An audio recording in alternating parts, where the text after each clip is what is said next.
Previously on the Bonner Saga. That's a baby. That dredge is a woman? We've been slaughtering women and children this whole time? In a war, it's only the males who fight. We've been fighting this dredge the whole way. Why are women with children on their backs attacking us? They're not invading, they're running. Something black is covering the world, and the dredge are running from it just as we're running from them. The serpent, the quake, it's all the beginning of the end. The warriors were just nodding that there's a damn good number of threats on our asses. I'm never happy to lose more varl. Come. Is he going to come back?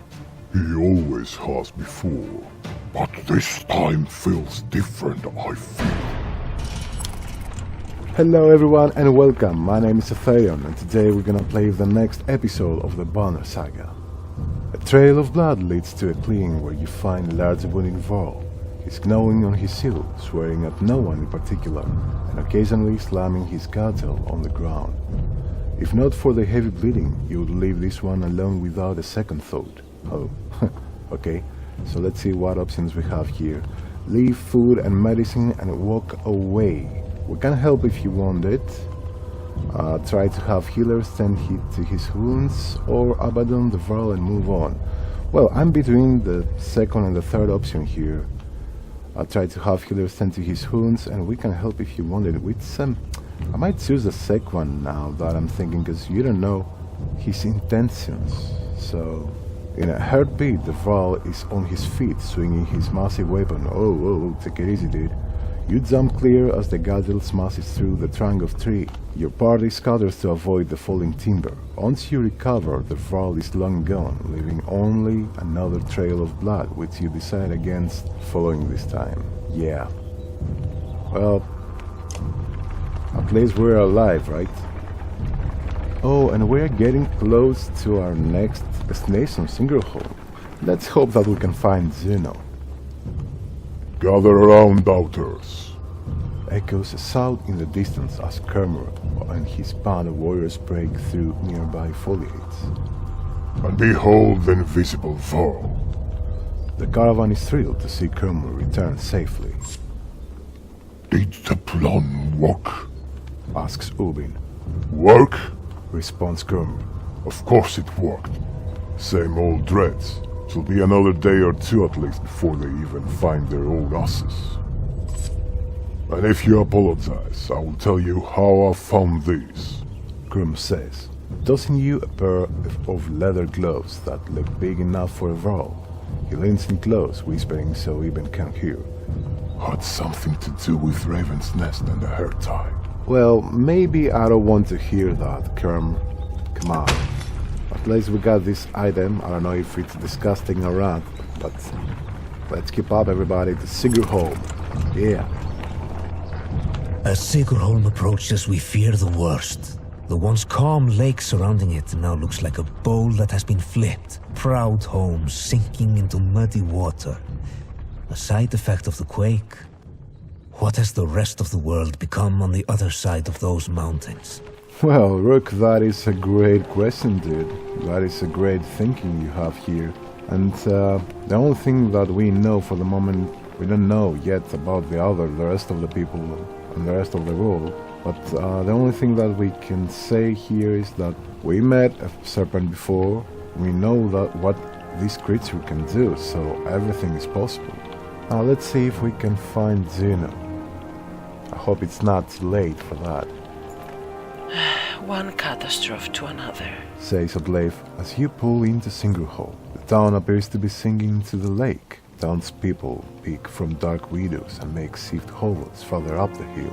No, says Eben, looking frantic. Where is he? He runs to the front of the caravan, looking out over the water. Juno isn't here, and you get the creepy feeling you're not welcome either.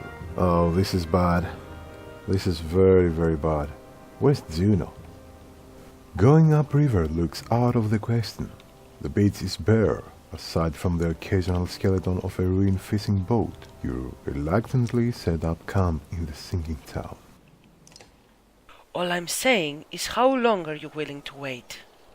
While taking stock of Caravan, you are inadvertently walked into a debate between Outleif and Evind. As long as we need to. And I think we need to get out of here. I don't feel good about this place. Why? What's wrong? Something doesn't feel right. The people here are staring at us like those vultures in the wastes. I'm sorry, Evind. I think Outleif is right. I saw a man. The whole time we were setting up, he was just watching me. Oh, in a creepy way. And how long before the dredge find us here? Juno will come. Just give it a little more time. Rook, listen to me. I need you to trust me in this. Well, I hope you're right, Evind. Oh, and we can talk to you. That's great. Let's go and see, because we really need to know more details about it. You're really worried about her, aren't you? What? Oh, Juno. Worry doesn't begin to describe it. If she doesn't find us here, or something has happened to her, are you sure what you saw was real? It could have been a dream, or I don't know. You were pretty exhausted. I don't know, to be honest. I'm not sure anymore. Everything is a blur. Don't tell the others I said that. I have to hope it wasn't just a dream. Well, we hope that too, dude, because otherwise we're here for no reason. Let's ask you, why is Belower still following us?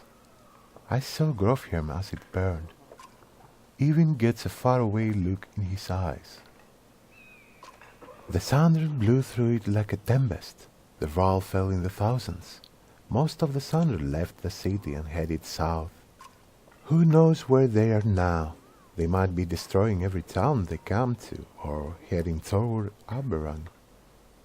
Belower stayed in Grofhjelm, just for the sport of it, I think. As we fled to Inartov, I thought he must want to wipe the varl off the map completely.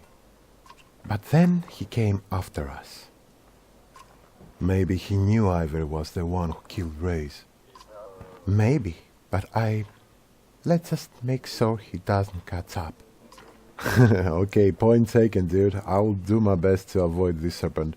Let's just say what it's like to be a mender. Being a mender? I guess I never really thought about it like that. It's just part of me. They knew very young that I would join the order. Born into it, you could say. My mother and father, both menders. The guild is for lots of people now, builders and healers. Do they all put lightning out of the sky? No, that's not normal. Oh boy, you're crazy, Evind, right? You're a crazy boy. It's one of the reasons I know Juno. She's one of the council. She helps me control things like this. So we don't end up scaring people. Oh, I bet. How exactly does weaving work anyway? Let's ask that, yeah. Well, the hardest part is usually seeing the threads. Everything is part of the tapestry. It's made of threads woven together. If you can see the threads, you can manipulate them. I don't know how to explain it, really. It's like trying to play a harp with invisible strings. Look at my staff, for example. Some menders carve intricate patterns in the wood to help them remember the shapes of... like I said, hard to explain. Oh, come on, man. You were too close to reveal a secret to me. Oh, dude. Anyway, let's just ask, do you think this is the end times?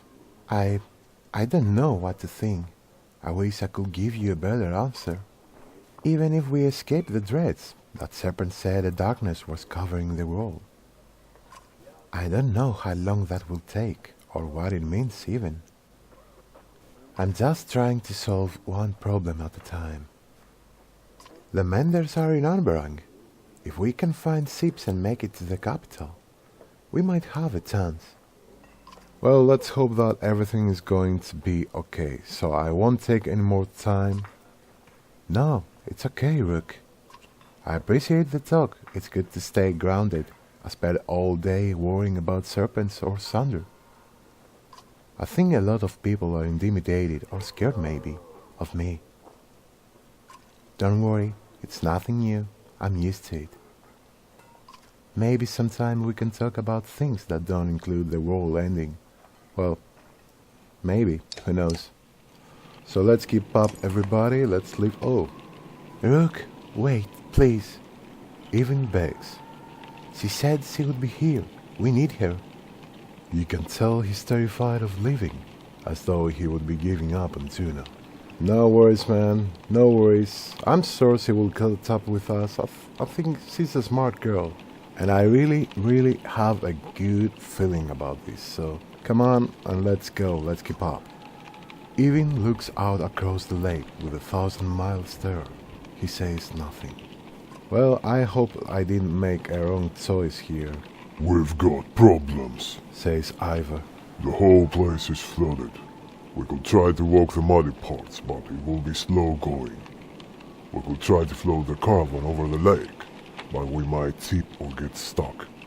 Or we could just go around the whole thing, but no idea how long that will take. What do you think? Well, let me think about this a little bit. Attentive for the river, cut the wagons to float across, pay some locals to help, or the tour around the floating. I think I will choose the cock the wagons to float across. Yeah, why not? Let's try this. Let's do that in the hard way. You spend some time rigging the wagons to float on the water, filling them with trees up and whatever else you have on hand.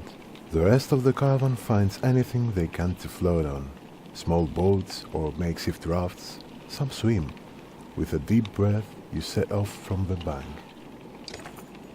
You do your best to float the various ragtag groups of your caravan across the muddy lake towards Boyd's crowd. Things quickly go bad between rafts pulling apart or people tipping into the murky water of the lake. Eventually you gather everyone up, but you have lost precious time and supplies to the boat. Oh great, well let's hope that we didn't lose too many. 20 supplies minus, great. Really great.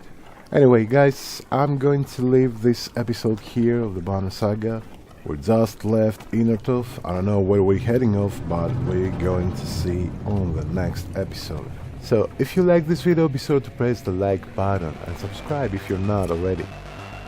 Thank you guys so much for watching, and until next time everybody, take care, bye bye.